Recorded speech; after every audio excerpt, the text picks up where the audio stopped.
Welcome back to another Commander Decklist video. Today we're covering Gandalf, the Westward Voyager, in the deck that I'm calling Gandalf's Monstrous Fantasy. I'd say this deck probably plays around bracket 3. Pretty expensive, there's some powerful cards in here, but let's get into it. Gandalf, 5 mana 5/5. This was from one of the Tales of Middle-earth Commander decks. I don't know, I wasn't playing when the set released, but 5 mana 5/5. Whenever you cast a spell with mana value 5 or greater, each opponent reveals the top card of their library. If any of those cards shares a card type with a spell, copy that spell. You may choose new targets for the copy, and each opponent draws a card, otherwise you draw a card. And a copy of a permanent spell becomes a token.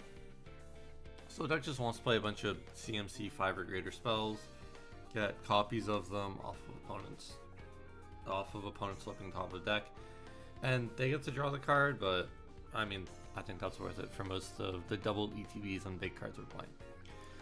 On to the artifacts. Obviously, when we're only playing big cards, we gotta play a lot of ramp. We're playing Arcane Signet. We're even playing Commander Sphere, which I don't know how much I actually like that, but we are. Cancer of Endless Water, another just 3 CMC, Felwar Stone, Simic Signet, Simulacrum Synthesizer. Not a ramp spell, but I think this card's pretty nuts, so whenever you cast an artifact with mana value 3 or greater, make a construct, and when it enters it scries 2. We're playing a bunch of big artifact creatures in the deck, so it's in here. I really like trying to make this card work because I think it's giga broken. I mean, I've seen it be played in standard and it's pretty good, so yeah, whenever I can get it to work in Commander, I try to do so. Soul Ring, obviously one of the best ramp pieces. Swiftfoot Boots for protection for Gandalf. Talisman of Curiosity in here, more ramp. Great Henge, ramp, and also it'll usually be discounted to like between 5 and 7 just with our commander. Adds 2 green, and whenever a non-token enters, put a 1/1 on it and draw a card. Obviously very, very good. Thought Vessel, more ramp. On the creatures, we're starting with Acidic Slime. Kind of just like a good removal piece. It's at 5 mana too, so we can double it if we get lucky with an opponent having a creature on top of their deck, destroying an artifact, enchantment, or land. Apex Devastator, I think this goes in every deck that can play big green cards, because Cascade is obviously very good, and the Cascade spells, I believe, also work with Gandalf, so yeah. Archetype of Endurance, creatures you control have hexproof, creatures your opponents control lose hexproof, can't gain hexproof. Obviously a good way to protect all our pieces, while also being an enchantment creature, so it works off of 2 different card types. Archetype of Imagination, same thing, but instead of hexproof it's flying, so this will also give our guys evasion for attacking. Auton Soldier, it enters a copy of any creature on the battlefield except it isn't legendary. It's an artifact in addition to its other types and has Myriad. Obviously this is very good. We can copy a bunch of our really big guys, we can copy one of our opponent's big guys. It also copies off of Gandalf, which is very good. Cyberman Squadron, 7 mana 5/5, non-legendary artifact creatures you control have Myriad. So, I mean, it directly works with Auton Soldier. Give your Myriad, I guess actually no, because that already has Myriad. Either way, it gives our artifact creatures Myriad, which is pretty good because we're playing quite a few. Demolish Respawn, another enchantment creature, trample, haste, delirium. When it attacks, if there are 4 more card types, 1 cards in your graveyard, other attacking creatures get +4/+4 until end of turn.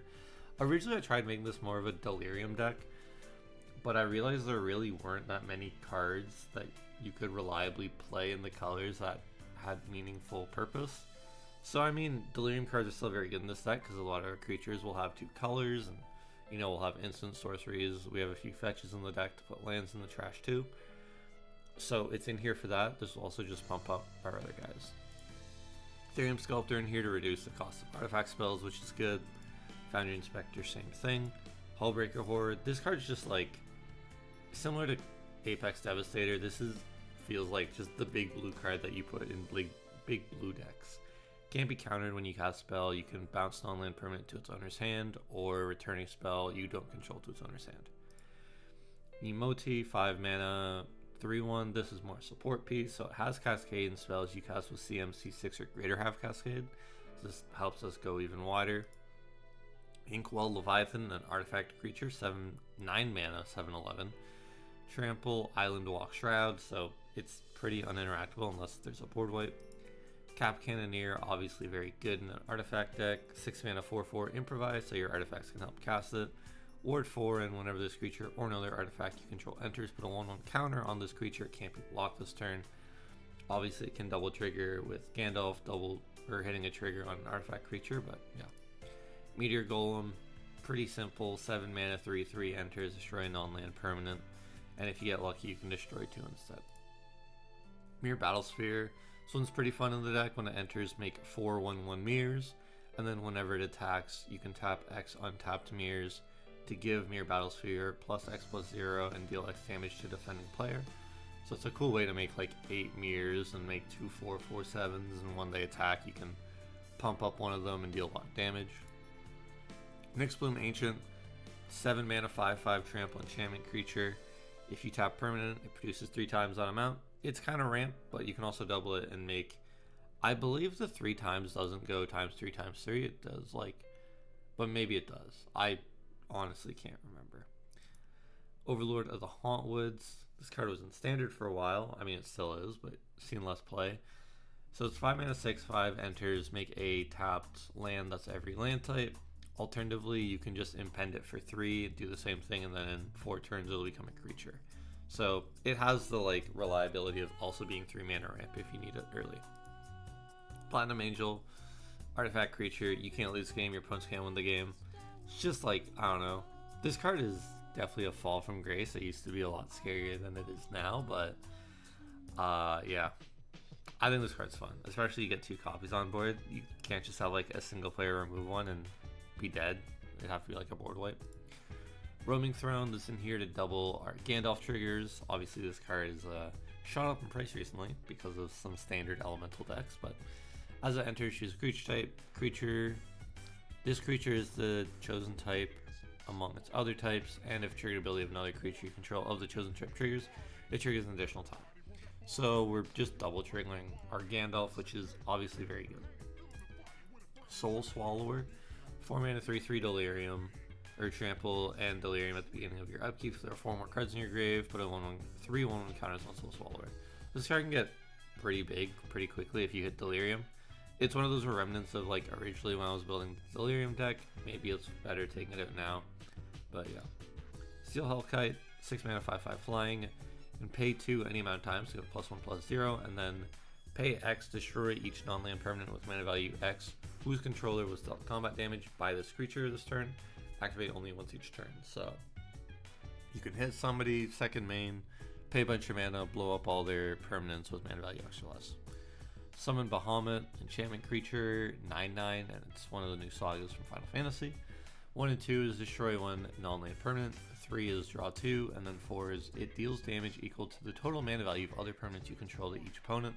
Obviously, even chapter 4 is crazy if you have 2 doubled 6 or 7 costs out, and then yeah, you're doing easily almost 20 damage to people.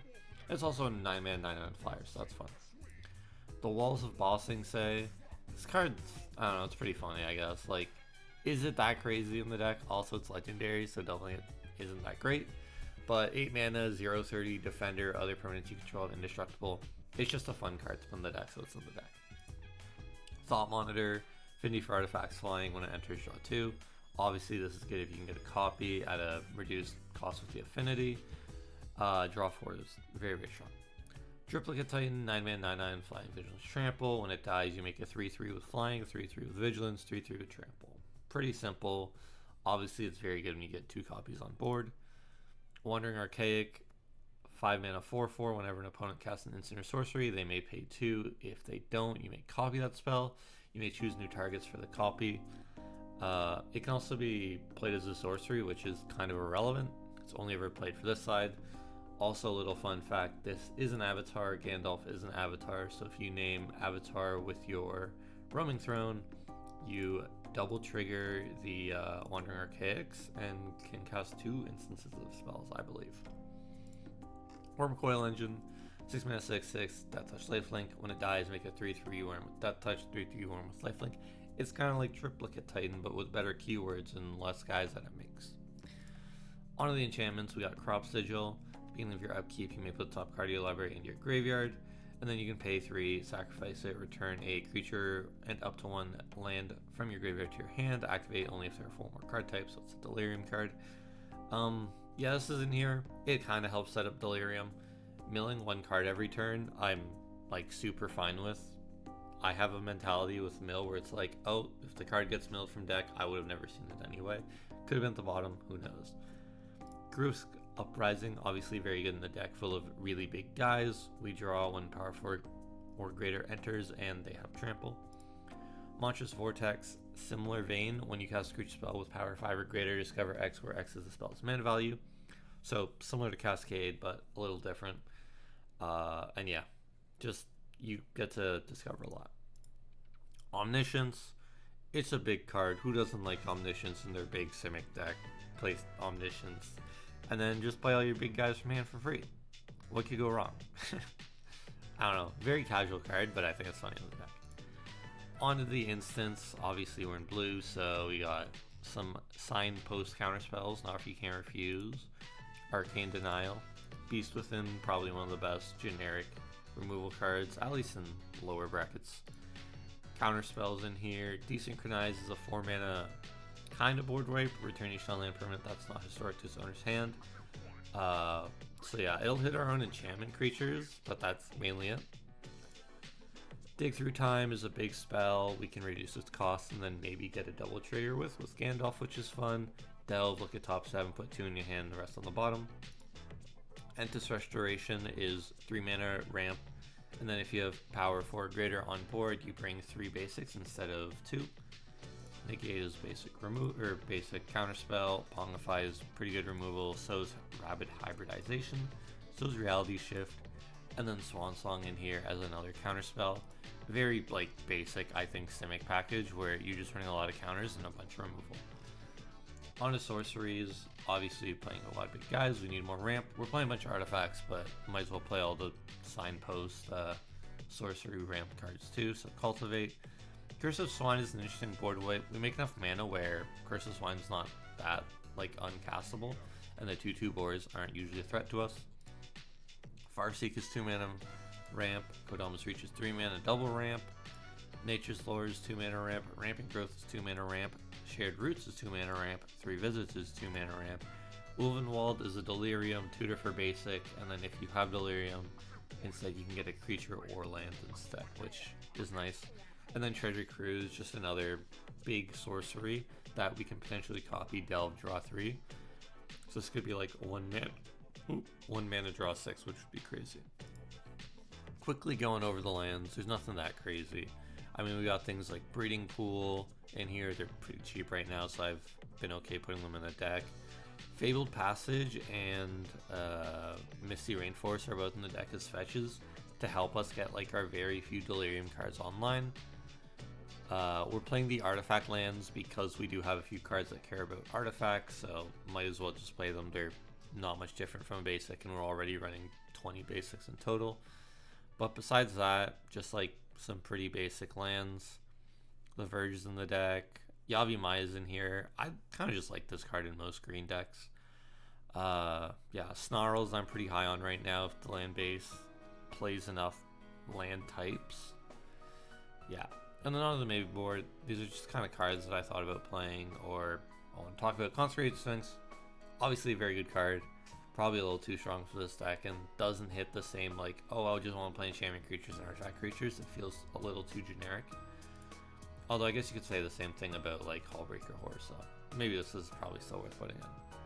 I mean, yeah, if you want to make this like even higher level, just put this in. We're not playing any Mandorks. I think I can get away with it with the amount of ramp I'm playing through artifacts and sorceries, so they're just not in the deck. They could also be like pinged off early by a creature or something. Overwhelming Stampede. I don't really think we need that much of a finisher in this deck, where all our creatures are already kind of finishers. Till end of turn, they get trample +X/+X, where X is the greatest power among creatures you control.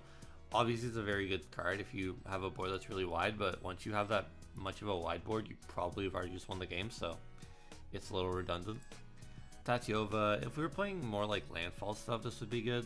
Also, you could, I guess you couldn't even get a copy because it's legendary, but I mean, it's a good Simic card.